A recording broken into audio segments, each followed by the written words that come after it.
Hey friends, we are wrapping up our conversation today about fasting. And in today's episode, I'm going to slow down and maybe ask a little more personal question. How do you know if God is calling you to fast? This is the final episode in the January miniseries on fasting, and it's designed to be one that you can return to over and over again whenever you're seeking clarity or direction or wondering how to discern God's invitation. So let's dive in.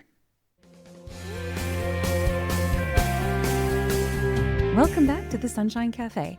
I'm Lisa Roers, your host, and hey, thanks for joining me today. I'm here just to pour some positive back into your day with practical tips and stories to encourage and inspire. So let's dive in. Hello, friends, and welcome back to the Sunshine Cafe. I'm Lisa Roers, your host, and today I'm going to gently invite you to ask one personal question about fasting. How do I know if God is calling me to fast? Over the last many weeks here, we've asked and answered some questions about fasting. We've talked about whether fasting is biblical, whether it's safe for our bodies, why fasting is so difficult, or why does it feel so difficult? How does it help us hear from God? And really, what does modern fasting actually look like in today's busy world?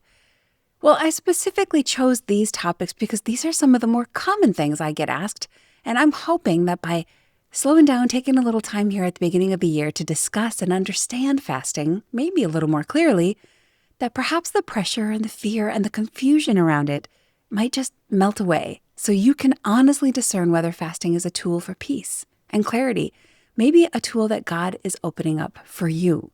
So today, instead of giving you a whole bunch of more information, I just want to slow down and ask a simple question. Do you know? Do you know if and when God is inviting you to consider fasting? And maybe in those cases when we aren't sure, how do we know? This topic is more about fine-tuning our discernment or our ability to recognize and understand what is true, what is wise, and what choices are aligned with God's will, especially when things are, not obvious and when life is noisy and things are very confusing. The bottom line is, fasting is very simple.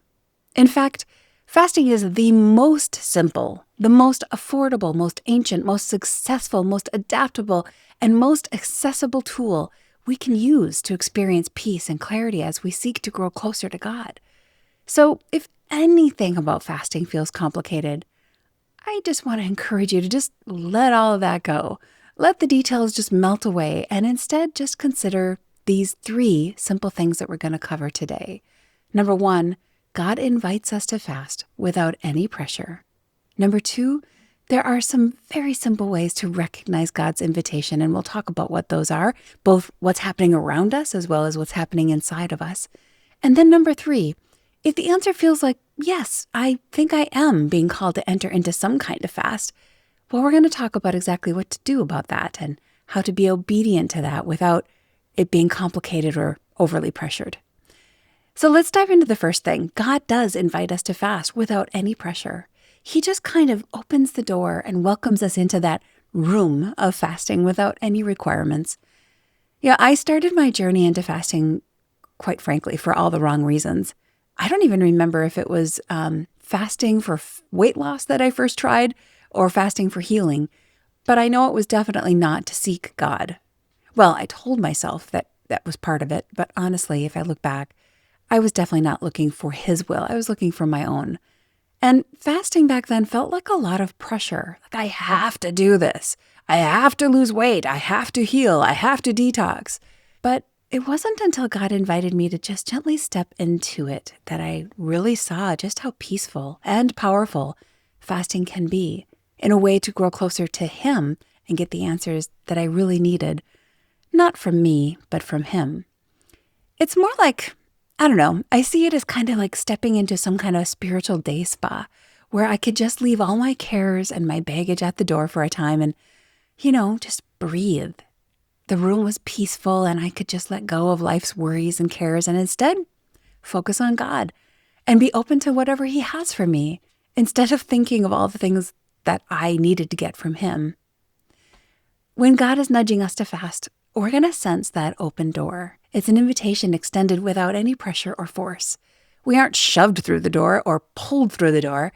It's just there, open, and we can choose to walk through it or not. depending on all the things that are going on in and around us. But fasting is never a requirement, never is something we have to do. We don't need to fast to be heard or accepted. Fasting is just another tool. It's a way for us to unplug from the world and instead plug into God for a while and let Him speak. But God is always with us. We don't need fasting to be close to Him. We choose fasting. If you ever feel frantic or nervous or fear-driven about fasting, then stop for a moment and check to see where that's coming from. Sometimes it's just because, fasting is kind of new to you. But if you feel like you have to fast and you have that urgency or pressure, that's probably not coming from God. When you're considering whether or not to fast, just try closing your eyes. Picture a beautiful wooden door, handmade. You're standing on one side, and gently, as you stand there, the door softly opens and you are just invited to come on inside for a time. The room is warm and inviting, open and available. God is there with His warm and welcoming light, and He just invites you to come join Him for a while.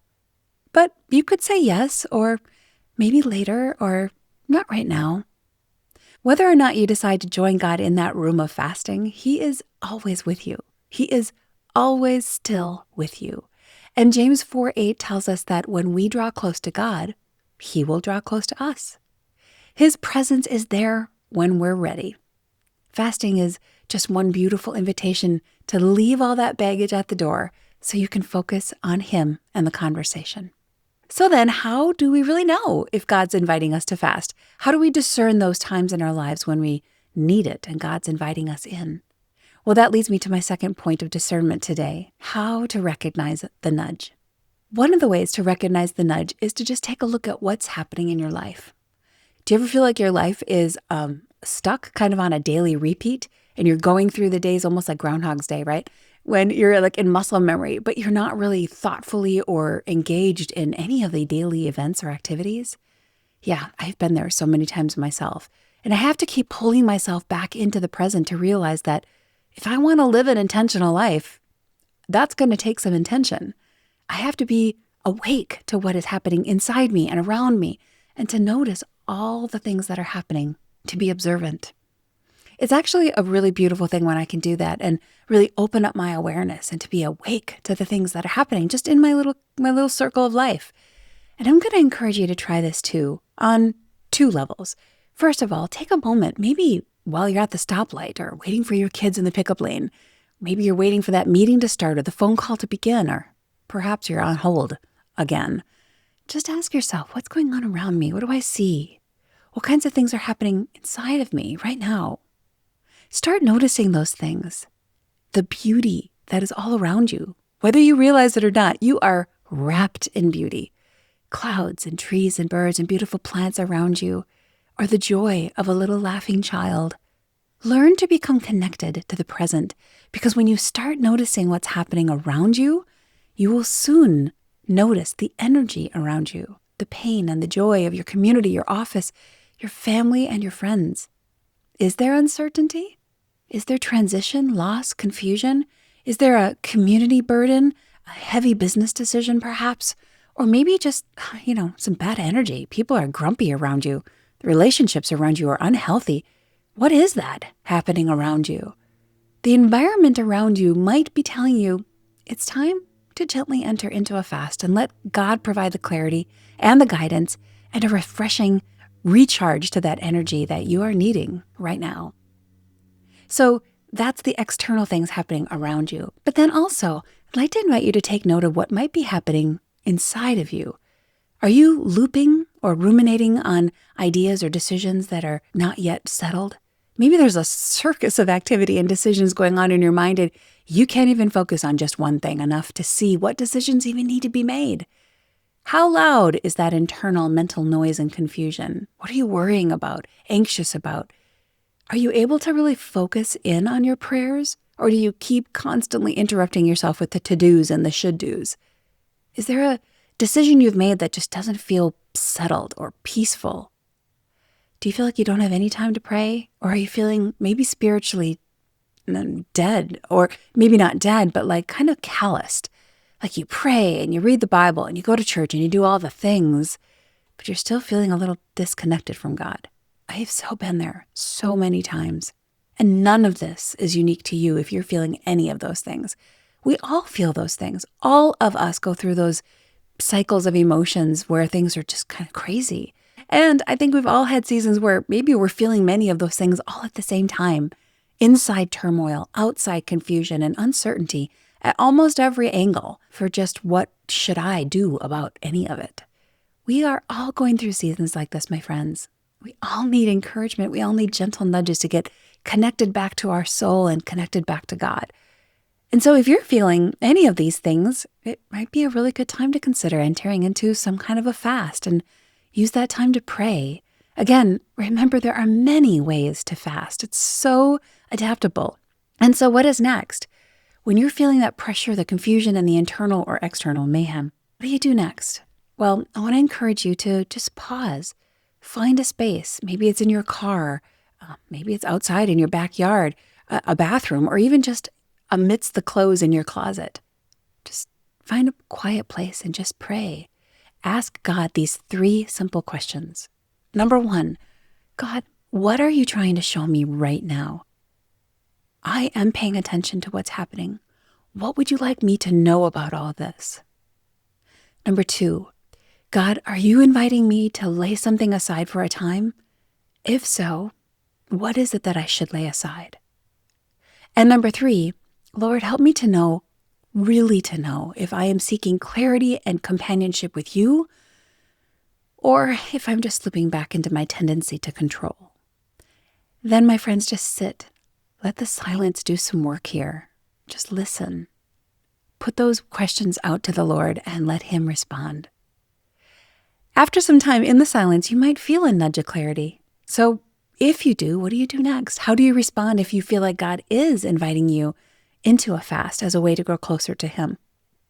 Well, that leads me to my 3rd point of discernment today, how really to lean in with obedience, some gentle obedience, and how to surrender to that nudge. And here is the simple truth. Your obedience to a fast does not need to be big and dramatic or overly complicated to be meaningful. Fasting usually starts a lot smaller than we think. It's often far more informal than you think it might be. You can plan it out. You could put it on the calendar or write out all the things that you're going to focus on and all the answers and questions that you're going to ponder. But you don't need a plan. You don't need a guide or any big event to let this be really powerful. Maybe just let it be. Maybe some fasts are planned and organized and perhaps even community-based with friends or your church. But maybe some are also just quiet and personal. Some fasts will be spontaneous and some will be strategic. Some will be sustained and others might be beautifully short-term. Fasting is relational, so remember, it's not about performance. This is a check of your intentional heart, and it is an intentional response, not an extreme reaction. It's easy, it's light, and it's accessible. So if you're feeling that the answer to whether or not you should fast is, I think so, yes, then simply ask. Number 1, what do I think I need to fast from? What is distracting me right now and taking up my time and my energy? What is filling up the space in my life where God can talk and where I'm able to listen? Think of this like a room full of noise. All kinds of things in the room are making noise. Everything that you do in life makes noise. And you are just looking for the item that you can turn down for a while so the room is not quite so chaotic. What is making noise in your life, in your space, in your world that you can just turn the volume down on for a while? Then, number 2, ask, what am I fasting for? What kind of clarity am I seeking? What kind of peace? Is there a specific outcome that I'm looking for, or a comfort or a connection with God that I'm hoping to get? Ask God, I feel you're inviting me to fast. What would you like me to focus on in this particular fast? Then consider your life and your seasons, your responsibilities, or the severity of your current situation and decide, is this a good time for a partial fast? A short water fast? Maybe it's just some intermittent fasting so I can really spend the morning time with the Lord and lean into Him and listen. I have a free guide, which gives you the 5 types of fast. So consider referring to that free guide of the 5 types of fasting and ask God to guide you to which fast is best for the season that you're in. Take into consideration your health, your energy, your availability, your emotional availability. Your willingness, though, is what matters most. Your openness matters. Your intention matters way more than your perfection. So maybe write down how you'd like God to meet you, what clarity you'd like Him to give you, and perhaps what kind of worship and praise you would like to give Him. Maybe it's clarity on a decision. Maybe it's praise for an answer. Let God guide you. This is not a test. This is God just opening the door and inviting you to step in. So go ahead and let yourself drop some of that heavy baggage that you're carrying around with you so you can just come in and sit with Him and linger. Soak in His presence. Be present and just be with Him for a time to listen. If you've never fasted before, I know that this can feel a little uncomfortable. It was for me the first few times I did it, and I really understand that. I have so been there. And so maybe to help you get past that, you might just need one experience to help you walk that path the first time. And sometimes fasting is just one of those things that's enjoyable to try doing with a friend or a small community. And it can be really powerful as friends help you to see and hear things you're experiencing. They can encourage you. You know, God works through all of us, which is why I created this opportunity for us to do this together. It is an experience, and it's called the Fasting Way experience, because among the many ways to seek God, fasting is just one way. It is the fasting way to seek God and grow closer to Him. And if you have sensed that open invitation to fast and you'd like support or guidance in walking through that experience with guidance, you can do this with me and a small group of Christian women. You do not need to do it alone. And I have found that once I've gotten a couple of fasts under my belt and I really understood it, entering into it any time in the future was so much easier. Again, the Fasting Way isn't really a course per se, although you will learn quite a bit, but it's more of a guided experience. It's a faith-centered fasting experience, and it can be done without restricting your food or with restricting your food, depending on where you're at in your health and your journey. And we're going to do this particular cohort of the Fasting Way in February, especially designed for women who want to head into this Lenten season with additional intention as they seek the Lord. So whether fasting feels familiar to you or completely new, if you're someone who'd like to try fasting but would like to have a little company along the way, I will be right beside you the whole way, as will God, of course. And with all God has taught me in the past 10 years of fasting, I am certain that we're going to experience breakthroughs together that we might not have even expected. So you'll have the support, wisdom, and grace of friends to go on that journey with you. If you are interested in this experience, please just jump over to my website at lisaroers.com and you'll find the priority waitlist there at the top. Or I also put the link here at the top of the show notes wherever you're watching or listening to me now. Thank you so much for joining me, friends, and I hope that these kinds of discernments about what's happening around me, what's happening inside me, will help you as you try to discern whether it's time to enter into a fast or not. And thank you for listening to this whole fasting series. I hope the series has helped you better understand what fasting is and maybe let some of those fears and uncertainties melt away. Perhaps it's piqued your curiosity to enter into God's presence in a new way and choose to let go of something for a time so you can grow closer in your walk with the Lord. Until next time, my friends, please be encouraged and inspired, and I'll look forward to seeing you right back here next week with another guest interview here at the Sunshine Cafe.